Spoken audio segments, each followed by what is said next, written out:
c'est extraordinaire. Alors, je vais commencer par le commencement. Où est-ce qu'elle est, Noël? Tu veux bien? Oui, parce que j'ai besoin d'une petite main adorable pour noter tout ce que je vais vous raconter. Elle a tellement l'habitude, elle vient si souvent, elle me connaît tellement par cœur que, il vaut mieux avoir un scribe fidèle que quelqu'un qui raconte l'histoire comme elle n'est pas. Souvent, c'est comme ça, on nous raconte des histoires qui nous sont. Ça, c'est dommage. Alors, j'ai tout de même apporté des lunettes. On ne sait jamais s'il faut plonger dans des écritures, là, multiples. Peut-être que vous aurez la chance, il y aura des choses qui sortiront. Et je vais devoir lire. Alors, pour lire, ça, les yeux tout seuls, ça ne marche plus, c'est fini. C'était le passé, comme d'autres gens ici, je pense. Ça me rassure. Et alors ça, c'est au cas où on a la petite goutte au nez, puisque, comme je disais hier, les artistes sont des êtres humains. Vous voyez ce que je veux dire? Voilà. Je suis donc une femme humaine, que si j'ai la goutte au nez, j'ai besoin d'un merveilleux petit mouchoir qu'on appelle Kleenex, ou je ne sais pas, petit mouchoir en papier. Voilà. Alors je le mets là, et je le couvre de mes lunettes, comme ça on ne le voit plus. Alors, d'abord lever un peu, bon je vais m'approcher pour voir plus clair, qui est déjà venu ou voir ou entendre les petites histoires, levez un peu la main. Ah ben, on a peur de dire c'est magique. Mais pas ici. Ah oui, quand même, il faut oser, hein. Oser, oui. Oh mon Dieu. Il y a déjà un petit moment. Et la radio. Oui, et la radio. Alors, bon, ceux-là savent de quoi il en retourne, d'autres ne le savent pas. Alors, je dis toujours un petit mot au sujet de ce chapeau que j'adore, qui est un chapeau que Claude Etienne a porté, et tout le monde sait qui était Claude Etienne, le directeur du Rideau de Bruxelles, un merveilleux comédien. Et quand j'ai eu l'idée de ces petits papiers, j'ai demandé au Rideau si, d'abord, il pouvait me donner un petit coup de main pour la première fois. Ils ont mis 50 chaises dans le petit foyer du petit théâtre. On a fait un essai qui était, oserais-je dire, enthousiasmant, concluant. J'ai pas peur de le dire. Et c'est suite à ça que je me suis dit, tiens, je ne vais pas seulement raconter ces petites histoires à mes amis, je vais les raconter à tout le monde. Donc vous êtes tous devenus des amis, et j'espère que vous le resterez jusqu'à la fin. Si jamais, ça pourrait mal tourner, mais j'espère que non. Donc il y a là-dedans 76, je dis ça pour les Français qui seraient là. Merci.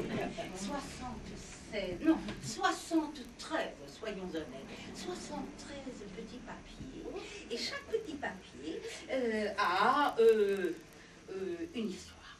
Alors c'est vous qui allez tirer les petits papiers. Et comme je ne vois plus personne, je viens là et je dis, qui veut tirer le premier petit papier? Moi. Ah oui, mais vous voyez, J'ai dit donc avant. ceux qui sont J'ai dit avant. Tu l'as dit avant? Et tu l'as montré avant tout le monde? Mais tu m'as pas vu, je suis loin. Oh, vous vous rendez compte? Maintenant je vais le voir. C'est rapide, hein? Tout est bien. Une petite chose. Bonjour toi, ça va? Non, tu lis. Et alors je dois vous dire, ah oui, on ne voit plus rien. L'histoire de la maison de Sergine. L'histoire de la maison de Sergine.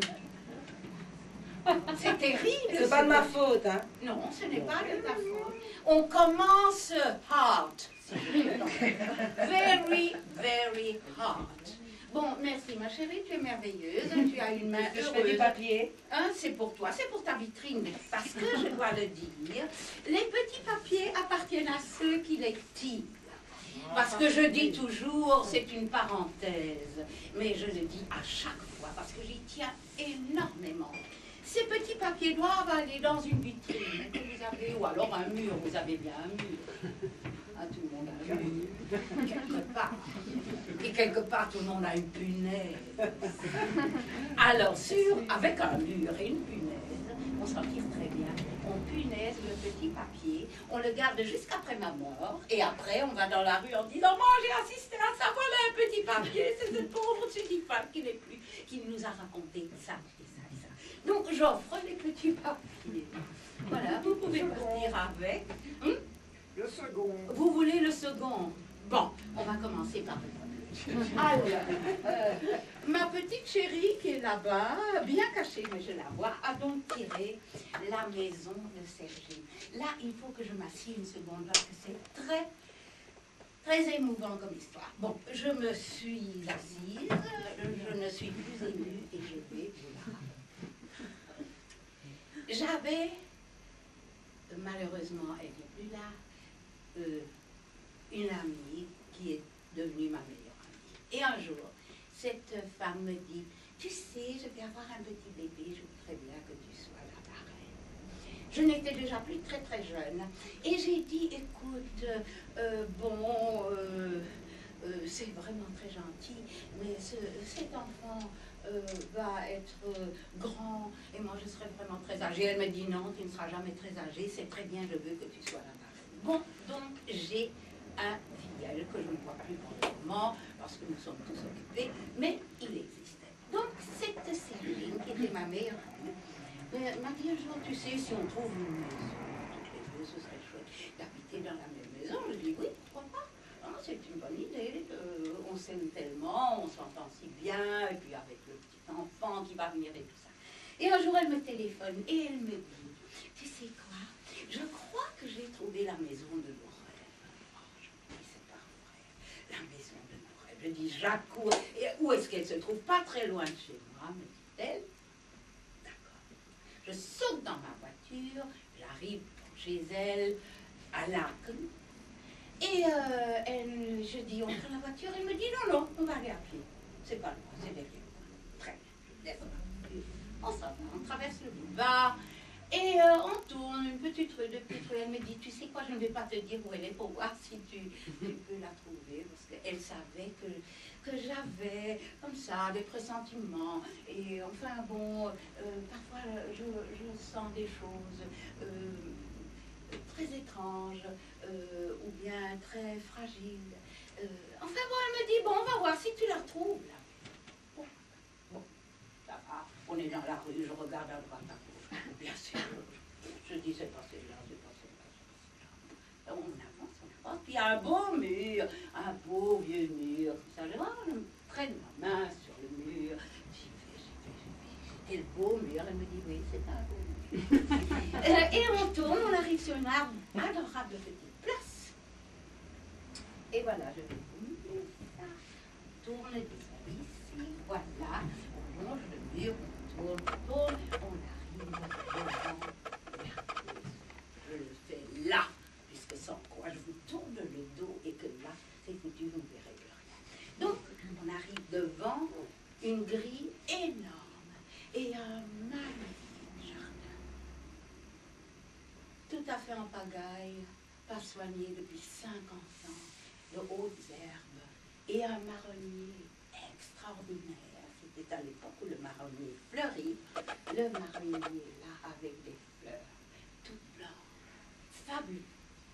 Et donc j'arrive face à la maison qui est assez loin, à 30 mètres, 40 mètres dans le jardin.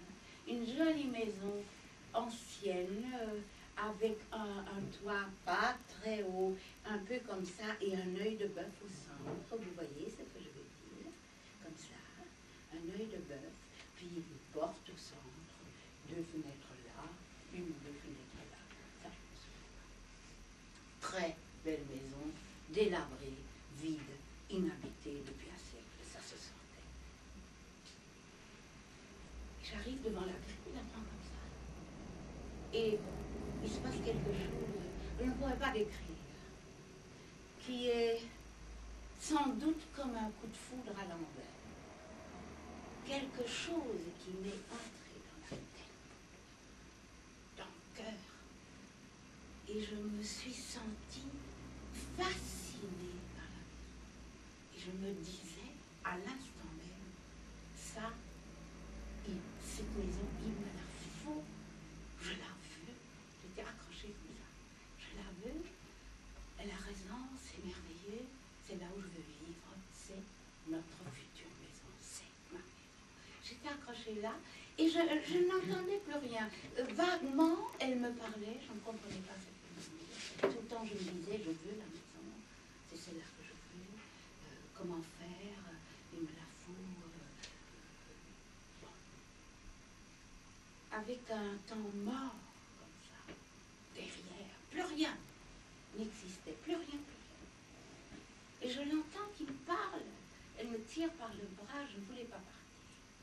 Je dis, allez, viens, viens, viens. Bon, à un moment donné, je décroche de la maison et on s'en va le long du mur jusque devant chez elle. J'étais incapable de reprendre mes esprits. Je ne pensais qu'à une chose, c'est la maison que je veux. Il me la faut. Qu'est-ce qui a pu se passer dans cette maison? Peu importe, je la veux. Et arrivé devant ma voiture, il me dit, est-ce que ça va? Tu ne m'as pas parlé, tu ne m'écoutes pas. J'ai dit, si, je t'entends. En fait, je n'entendais rien. Je ne voyais rien. J'étais encore accrochée à la maison. Et elle me dit, tu montes? J'ai dit, non, je m'en vais, je vais rentrer chez moi. Tu pourras conduire, mais ne t'inquiète pas, ça ira très bien. Je suis montée dans ma voiture, et je ne sais pas comment je suis arrivée jusque chez moi. J'habitais encore au Sablon, un appartement que tu as très très bien connu, parce que tu as habité là, où tu m'as chérie, je te vois vraiment là, voilà. Et j'ai arrêté ma voiture, je suis montée. Et l'appartement était au second, et c'était tout petit et absolument adorable, en tout cas moi je l'aimais. On ouvrait la porte, et il y avait, en principe, on tombait dans une pièce que j'avais couplée avec un rideau, à une certaine distance de la porte d'entrée. J'avais un tout petit hall, un rideau, et derrière j'avais fait ma chambre. Et puis on passait une porte, on arrivait dans la salle à manger, qui était vers la cuisine, comme ça, la porte d'entrée là, la chambre à coucher, le petit hall ici. Là, on arrivait comme ça, la salle à manger, là, il y avait une baie, et puis une grande pièce qui était une cuisine. J'avais fait mettre une douche, etc. Au-delà, il y avait une grande terrasse qui donnait sur le toit, et on voyait le pour vous situer simplement. Je suis donc entrée, j'ai fermé la porte derrière moi. J'ai ouvert la vitre. Je me sentais horriblement fatiguée. Je me dis, il faut que je me repose 2 minutes, c'est pas possible. J'ai ouvert la vitre. Habillée, je me suis mise sur mon lit. Et à l'instant même, tout est devenu tout noir, alors que c'était dans la journée. Les rideaux étaient, il n'y avait pas de, les tentures étaient ouvertes, il y avait du soleil. C'était l'après-midi. C'est devenu tout noir, tout est devenu tout noir, tout noir. J'ai senti que je me levais au-dessus de mon lit et je suis partie comme une flèche dans un tunnel tout noir. Tchac! Et je suis arrivée devant la maison en venant de loin, tout droit sur la grille. Et je me suis dit, si je reste de face, je ne pourrai pas passer par la grille. Vous vous rendez compte de ce qu'on peut se dire? Et je me suis en effet mise de pied. Je suis passée à travers les grilles, à travers la grille, à travers les barreaux de la grille. J'ai traversé le jardin. Ah, ça, l'odeur, tout ça. J'ai jeté un coup d'œil sur l'arbre et je l'ai encore admiré. Il était magnifique, en fleurs, sublime. Un vieil arbre, un vieux marronnier, tout grand, tout grand. Et la porte de la maison était ouverte. Et je suis arrivée à une vitesse extraordinaire. Comme le tout s'est passé très, très, très, très vite, je suis arrivée au centre de la maison, dans le hall d'entrée. Le hall d'entrée était, me semble-t-il, relativement grand, mais tout sombre tout autour. Je ne voyais pas. Je ne pouvais rien voir, sauf qu'il y avait 2 portes de ce côté-là, et puis le noir par là, et un vague escalier qui partait par là. Et j'étais au cœur de la maison, et je me suis mise à tomber. Toujours par ça, un mouvement de rotation relativement lent au début. Comme ça, je me dis, mon Dieu, qu'est-ce qui arrive? Mais qu'est-ce qui m'arrive? Et je me suis sentie très, très, très, très, très, très mal. Et chaque fois que je passais devant la porte, j'arrivais, je voyais l'arbre, et je me disais, mon Dieu, si l'arbre pouvait m'aider. Et je tournais, mon Dieu, l'arbre. Et ça tournait, puis je me suis rendu compte très rapidement que le cercle devenait plus étroit, plus étroit, plus étroit. Et j'ai pensé au milestone des parcours. Et c'est exactement ça qui m'est venu dans l'esprit. Cet engloutissement vers le bas et la mort, évidemment, bien sûr. Donc je tournais. Et au moment où ça s'est accéléré comme ça, je me suis dit, il faut que je remonte, il faut que j'arrive à ralentir le mouvement au-dessus, et je descendais, il y avait comme des choses gluantes comme ça qui me touchaient, comme des fils, un peu comme quand j'étais petite, à la fois, quand on passe dans les tunnels, là où il y a des têtes de mort et des choses comme ça, il y a des trucs qui traînent et ça vous vient dans la figure, et ça m'avait toujours fait peur, et je n'ai fait ça qu'une fois dans ma vie, je déteste ce genre de choses. Et ça me donnait la même impression, c'était exactement ça. Et j'ai commencé à lutter pour remonter. Je me dis, il faut tendre vers le haut, essayer de remonter d'un étage. Si ça continue, je vais descendre, ça va être infini. La maison va me manger, elle va m'avaler. Et j'ai commencé à lutter à chaque tour pour essayer de remonter un tout petit peu. Et chaque fois en passant, je regardais l'arbre et je priais vers l'arbre. Il était là chaque fois que je passais, je tournais comme ça. Il était là dehors, je disais, mon Dieu, fais quelque chose pour moi, sauve-moi. Je ne veux pas rester dans cette maison, je ne veux pas mourir ici, je veux vivre, je veux remonter. Et je me suis vraiment obligée à remonter, en me disant, si j'arrive vers le haut, je pourrai ressortir. Et à un moment donné, il faut croire que j'étais arrivée à la hauteur du départ, et tout à coup, je suis repartie par le jardin, comme j'étais entrée. En passant, j'ai remercié l'arbre, paf, je me suis mise sur le côté, j'ai traversé la grille, le couloir, et hop, je me suis retrouvée. Et tout était noir, et puis très rapidement, c'est devenu clair. C'était l'après-midi. J'étais effroyablement fatiguée. Je suis tombée sur le côté, je me suis endormie. J'ai dormi, je ne sais pas combien de temps. Et en me réveillant, je me suis dit, je ne veux plus cette maison. Je ne sais pas ce qui s'est passé dans cette maison. Cette maison m'a envoûtée quand je suis arrivée. Il y a eu comme un charme, comme un envoûtement. Vraiment, c'était ça. Au moment même où je suis arrivée devant la grille, quand je l'ai vue, ça a fait cet effet-là. Et tout s'est enchaîné très logiquement et tout à fait normalement.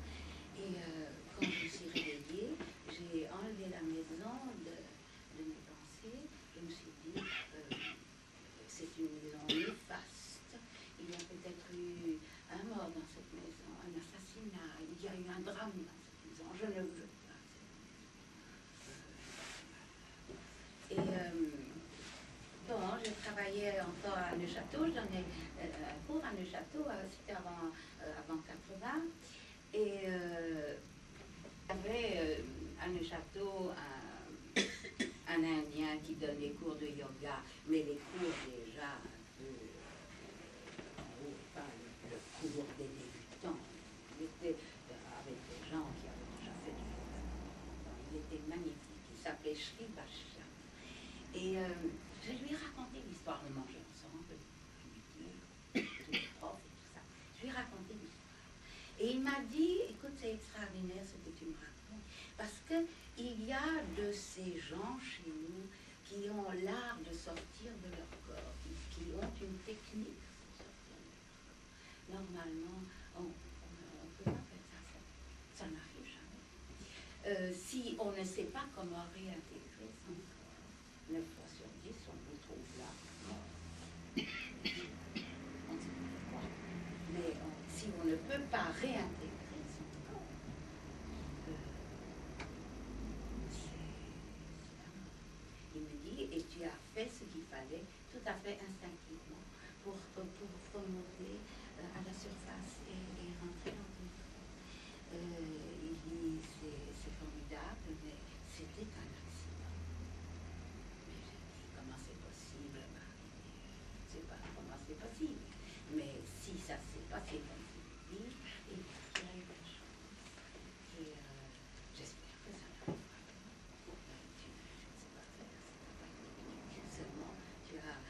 probablement senti instinctivement ce qu'il fallait faire. Et j'étais persuadée, en tournant ça, que ça ne pouvait pas s'arranger en descendant, que j'allais y rester, je ne voulais pas. Et ça a été très dur pour moi. Il a fallu, il me semble, soulever des tonnes chaque fois pour remonter, encore vouloir monter, c'est pas une véritable distance. On ne pouvait pas dire j'étais très bas. Je n'étais pas très bas, mais ça semblait ça semblait m'aspirer terriblement vers le bas. Et rien que cette sensation pour monter, pour remonter, était affreusement douloureuse. Et j'y suis arrivée au moment où ça s'est accéléré en haut, d'abord en bas, puis tout doucement, ça c'était plus facile, etc.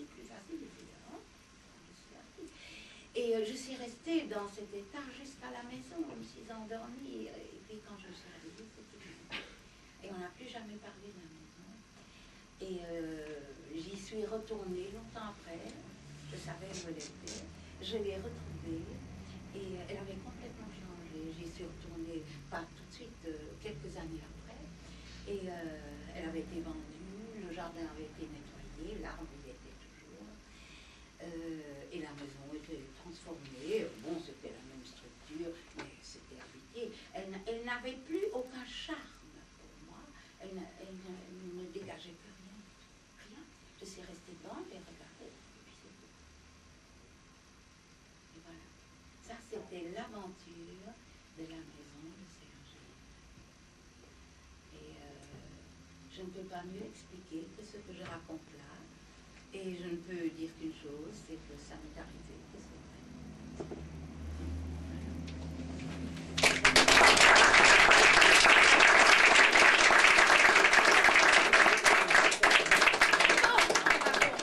Je ne vois rien. Alors, qui voulait? C'était vous? Allez-y. Ah, oui, vous tournez, mais ne faites pas comme moi. Ah, la doublure, vous ne pouvez pas la prendre. Allez-y. Vous voyez assez clair ici. Et n'oubliez pas de garder le truc, la punaise, le mur, etc. Alors, qu'est-ce que... Les biscuits. Ça alors.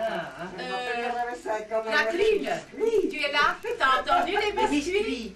Bon, alors, les biscuits. Trois Mon petits père coups. pouvait toujours avoir les biscuits cassés. Alors il allait secouer la boîte. Ça c'est autre chose, je n'ai pas secoué la boîte, vous allez voir. Alors, qu'est-ce que j'ai marqué? Trois petits coups, et puis... Oui, c'est ça. Pardon, excusez-moi. Donc, je vais raconter l'histoire des biscuits. Et ce que je dois vite introduire dans la conversation, c'est que ce qui est étonnant, c'est que souvent les mêmes histoires. Et hier, les trois petits couples, les biscuits sont sortis. On va voir pour la suite des événements ce qui va sortir. Si éventuellement c'est sorti hier, ce serait très amusant. Voilà déjà la deuxième.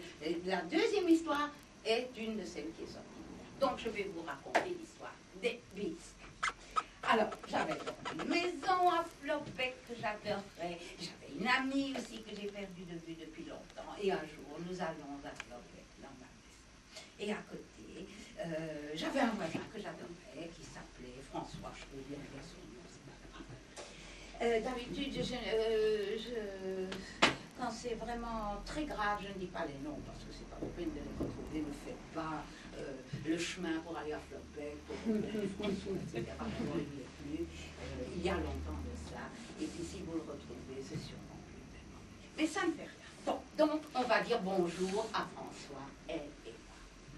En arrivant, frappe, personne, il avait un grand jardin. Je dis à ma copine, tu sais, il est probablement dans le jardin. Or, on entre, et dans la salle à manger, c'était une très ancienne maison, une petite ferme, un peu comme la mienne, mais la mienne était beaucoup moins belle que celle que François avait, et dans laquelle il était né. Une jolie maison, de beaux vieux meubles, enfin, des trucs qu'on aime avec un plafond tout bas, des poutres au plafond, des vieilles poutres, enfin, bref, des lieux de rêve comme ça dans lesquels on est encore bien, peut-être actuellement encore toujours bien à la campagne. Et on fait, ouh, il n'y a personne. Et sur la table, il y avait un bol avec des biscuits, des beaux biscuits. Et on se dit, mon Dieu, il y en a tellement. On se mange chacune un biscuit. Ça va, on lui dire. On prend chacun un biscuit, on en mange un. Il est au fond du jardin, on le retrouve, on s'embrasse, on bave, on s'écrit, on reste là pendant une demi-heure. Et puis, ben, au revoir. Bon, on est venu te dire bonjour, on s'en va. Et en repassant dans la salle à manger, tout sacrément, un biscuit, flopé, ça remplit le beau grand biscuit. Elle me dit, tu sais, si on en prend encore un, rien du tout. Et on s'en prend encore un. Je dis, de toute façon, je l'appelle demain, je lui dis, chacune deux. Elle en prend un, elle dit, écoute, j'en prends tout de suite deux. Bon, elle part avec ses deux biscuits, je pars avec mes deux biscuits. On les mange, en allant chez moi, on tourne le coin, on doit faire 200 mètres pour rentrer chez moi. Et déjà, là, je me dis, c'est quand même amusant la campagne. Qu'est-ce qu'on s'amuse et on se met à rire. On se met à rire comme des dingues. Je la regarde, elle s'écroule de rire. Je la regarde, je m'écroule de rire. On est là pour rien, pour tout. Chaque mot qu'on disait, on était par terre de rire. Non, c'est incroyable. Pourquoi est-ce qu'on rit comme ça? Ça n'est tout même pas drôle ce qu'on me ça me fait pas rire. Oh, quelle histoire. C'est merveilleux ces biscuits. Qu'est-ce qu'ils étaient bons. On aurait dû en prendre des tas. Oui, on aurait dû en prendre. Enfin, on est malade de rire. Et je me disais bêtement dans ma tête, ça c'est pas possible. Rentrer à Bruxelles, je ne suis même pas en état de conduire. Qu'est-ce qu'on fait? Pourquoi on rit comme ça? C'est pas normal. Et tout à coup, je vois le fond du jardin de François et ces belles plantes qui ont comme des mains. Vous savez, toutes ces plantes qu'on ne peut pas voir dans ce jardin, qui ont de belles mains, qu'on hache et qu'on fume. Eh bien, François avait pour son compte personnel un petit lopin de terre avec ces jolies plantes très décoratives. Et je sais que les gendarmes m'avaient dit, écoute François, il est né là, hein, vous pensez bien qu'il connaît les gendarmes. On lui a dit, écoute François, pour ton compte personnel, mais pas pour d'autres, hein, tu peux pas. Donc il cultivait un peu de hache dans son jardin. Il avait fait des gâteaux au hachis. Et nous en avions mangé chacune. Donc nous étions dans un état de gaieté extraordinaire. Je ne sais pas, les gens d'habitude sont très, paraît-il, je ne sais pas, moi je ne suis pas une fumeuse de hache. Sauf une fois où ça m'est arrivé, des années avant, c'est d'ailleurs comme ça que c'est venu dans ma tête. J'étais un jour avec des copains dans une réunion, puis des amis, on était assis là, et il y a un type qui me passe une cigarette. Je ne sais pas si je fume, je l'arrête. Il me dit, non, c'est là. Enfin, c'est pas hygiénique, c'est pas propre, c'est pas comme ça, mais allez, écoute, on se connaît tout, allez, hop, tu tires un coup, tu passes la cigarette, j'ai donc, elle est passée plusieurs fois, elle est revenue, et après une heure, tout le monde me regardait, et disait, qui n'a pas l'habitude, comment tu te sens, ça va, oui, je vais parfaitement bien, n'ai pas de problème, pourquoi? Est-ce que je devrais en avoir un? Tu ne sens rien? Tu n'es pas un peu... Non, je dis non. La seule chose, je crois, que je constate, c'est que j'ai les deux gros orteils qui piquent. Ah, tu as les orteils qui piquent? Oui, c'est tout ce que j'ai. J'ai deux orteils qui piquent. C'est tout ce que j'ai comme problème.